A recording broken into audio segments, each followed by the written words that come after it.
Is $85,000 for 5 acres in Missouri crazy, when Colorado can hand you land, a cabin, and solar for around $20,000? These are the 10 states where off-grid living is practically free, ranked from priciest buy-in to cheapest escape. Stick around and see which one fits your budget, your courage, and your climate.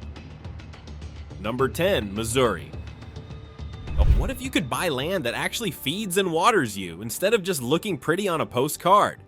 In the Ozarks, if you want that classic setup with water on or near your property, you're often looking at around $14,000 per acre in the better areas. 5 acres puts you close to $70,000 for the land, plus about $10,000 for a small cabin or used RV, and roughly $4,500 for solar, so you're in the $85,000 range. That's more than 4 years of average rent and utilities, so would you trade those years of payments for a place that's actually yours? Missouri pays you back in basics. There's real rainfall, lots of springs and creeks, and in many spots you can get by with relatively shallow wells, instead of paying to drill hundreds of feet. You get 4 seasons, but nothing too extreme, and a long enough growing window to rely on your garden, not just test it. In much of the Ozarks, the soil is good enough that corn, tomatoes, beans, greens, and fruit trees can carry a big chunk of your food. Out in the rural counties, zoning is usually relaxed, property taxes stay fairly low, and there's already a strong homesteading crowd trading seeds, lending tools, and helping each other with projects. Missouri isn't the cheapest ticket off the grid, but if you can handle a higher upfront cost, it works as a real long-term base rather than a hobby patch you visit on weekends. Number 9, Alaska. Would you rather keep feeding bills in town forever, or pay once to disappear into your own corner of the map? In some fly-in or no-road parts of Alaska, 5 to 10 acres really do sell for just a few $1,000s per acre, far less than a single acre in many lower 48 homestead states. But the cheap listing is only the first chapter. Lumber, insulation, fuel, tools, even groceries usually arrive by barge, plane, or long-haul truck. Power runs about 24.8 cents per kilowatt hour here versus 16.5 cents for the US overall, with typical electric bills around $143 a month. One Anchorage delivery of 352 gallons of heating oil cost over $2,600, more than $7 a gallon. By the time you've built and insulated a cabin for deep snow and sub-zero nights, added real heat and a generator, your total buy-in often looks a lot like a normal house in a cheaper state. So why do people still do it? Because once you're set up, the trade feels worth it. In many rural areas, zoning is minimal and permits are light: yurt, cabin, container home. Your call as long as it's safe. Pantries get filled with what people hunt, fish, and forage, then topped up on town runs. Power is usually a blend of summer solar, maybe a small hydro rig if you've got moving water, and generators in the dark months. Water might be a well, a community fill point, or snow and ice melted so often it becomes routine. Alaska ranks high on cost because you're paying for distance of fuel and a house that can stare down real cold. Number 8, New Mexico. If you could own your place outright in just a couple years of what you already spend on rent, would you take the deal even if it's in the desert? In a lot of high desert New Mexico counties, land really can sit around $6,000 an acre, so about $30,000 for 5 acres. Add roughly $10,000 for a basic cabin or used RV, and about $4,500 for DIY solar, and you're near $44,500 total. With the average person burning around $22,000 a year on rent and utilities, that's just over 2 years of normal life to own your setup free and clear. The payoff is freedom with one big catch: water. Rural counties like Luna and Hidalgo are usually relaxed about what you build and how you power it. Earthbag walls, composting toilets, gray water, big rain tanks, all standard. But wells can be deep and expensive, water rights can get messy, and rain is unreliable. So serious storage and filtration often add thousands to the real cost. In a dry climate with hot summers, cold winters, and big day, night swings, good insulation, and smart layout matter as much as your panels. New Mexico lands on the higher side of practically free, not because the land is expensive, but because you're paying to catch and control every gallon you use. 7, Maine.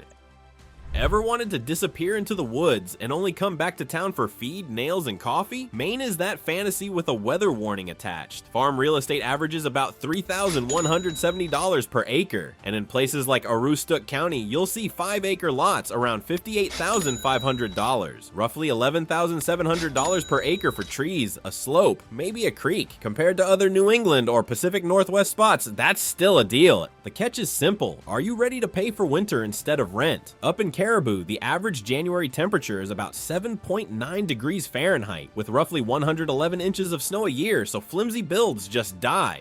You need real framing, solid windows, deep insulation, a roof that sheds snow, a strong wood stove, backup heat, and a huge dry firewood stash. Power is usually modest solar, batteries baby, and a small generator for gray stretches. The upside? Water is usually easy. Springs, creeks, lakes, and shallow groundwater are everywhere. And no one here is shocked by composting toilets, long muddy driveways, or a woodshed bigger than the house. Once you've built something that can handle February, you end up with a tough, forested, low-bill setup that quietly works for years.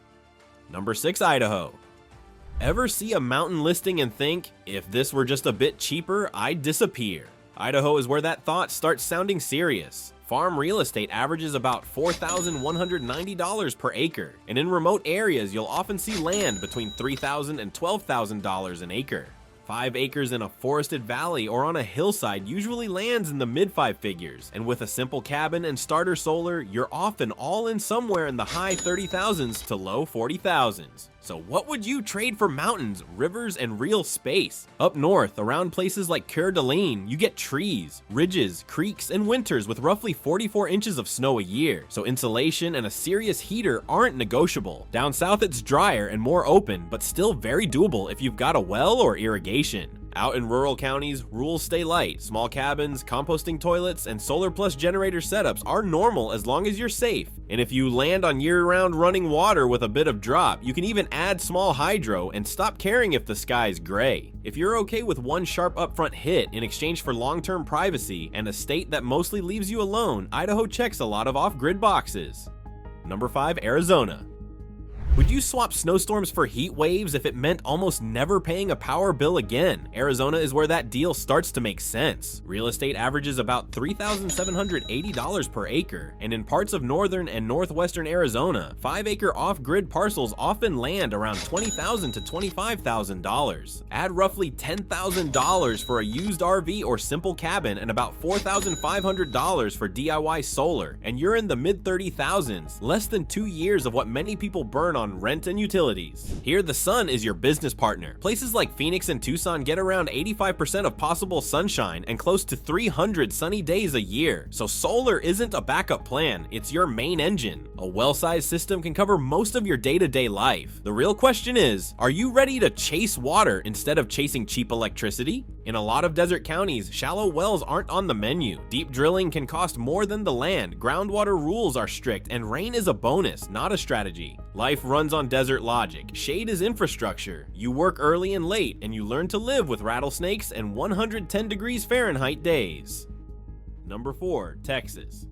What if you could swap rent and rules for 5 acres and your own gate? In parts of West Texas, land still runs around $4,000 an acre or less if you're willing to go remote, so 5 acres is roughly $20,000. Throw in about $10,000 for a basic cabin or used RV and roughly $4,500 for solar, and you're looking at a starting cost near $34,500, often less than a couple of years of city rent and bills. Texas makes the money side weird in a good way. There's no state income tax, so more of what you earn stays with you, but property taxes hit harder, so you still plan for them. The real question is, what kind of Texas do you want? West Texas gives you desert, big skies, lower prices, and long drives. East Texas is greener with more water and classic cabin vibes, but land often costs more and can come with tighter rules. Out in a lot of rural counties, people expect wells, septic, and mixed power systems, and building codes stay pretty relaxed.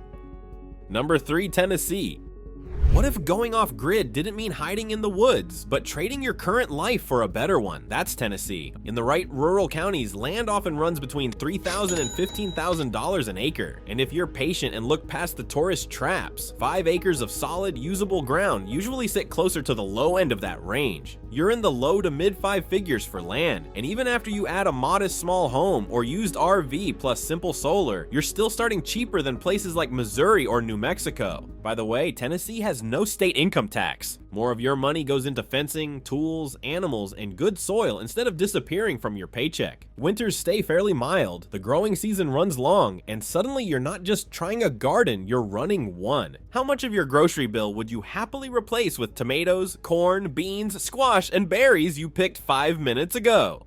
Water takes some thought. Some properties come with springs, creeks, or shallow wells. Others nudge you toward rain catchment and storage. But out in the country, zoning is usually relaxed. Composting toilets, tiny homes, small cabins, and mixed solar plus generator setups don't freak anyone out. The benefit is the people. Neighbors swap tools, share skills, and help you raise a fence line, then go right back to minding their own business.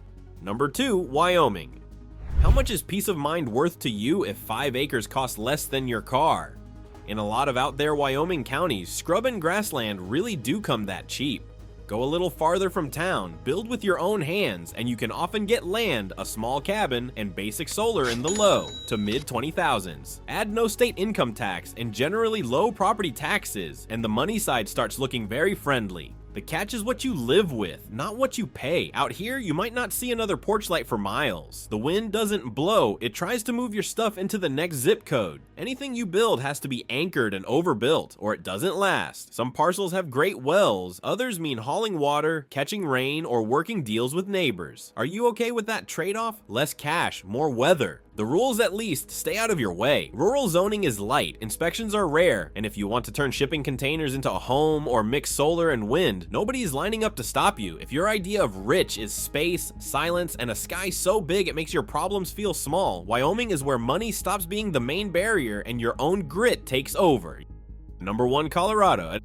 If 1 year of rent could buy your land and power setup, would you still sign the lease? In eastern Colorado, pasture land often averages around $1,100 an acre, so 5 acres can be as low as $5,500 if you skip the ski towns. Toss in about $10,000 for a used RV or small cabin, and roughly $4,500 for solar, and you're near $20,000 all in. Compare that to the $22,000 a year many people burn on rent plus utilities, and you're basically trading 12 months of normal life for owning your spot outright. After that break-even point, every month you don't pay a landlord turns into something tangible. Better insulation, more panels, fruit trees, a bigger garden, maybe animals, or just savings. Over 5 years, that's around $110,000 you're directing into your life instead of someone else's mortgage. What would you build with that kind of breathing room? Colorado still makes you earn it. Winters bite, wind on the plains doesn't ask permission, and water is never a throwaway detail. Some places have solid wells, others push you toward hauling or catchment. County rules vary, but in many rural areas, small homes, off-grid power, and alternative setups are easier to get approved than you'd think. You can pick open plains for max value, foothills for more trees, or higher country if you're okay with colder nights. If your biggest hurdle is just getting in the door, Colorado is the cleanest swap. 1 more year of rent, or the year you buy the land you actually live on. Head for a permanent foothold in an off-grid life, which is why it earns the top spot on this list. Rent is just a subscription to someone else's asset. These 10 states prove you can cancel it and trade monthly payments for dirt, sky, and a light bill powered by the sun. Tell us in the comments which one fits you. If this opens your eyes to an exit plan, hit subscribe. Next, we're breaking down the cheap land traps that turn a dream parcel into a money pit for you.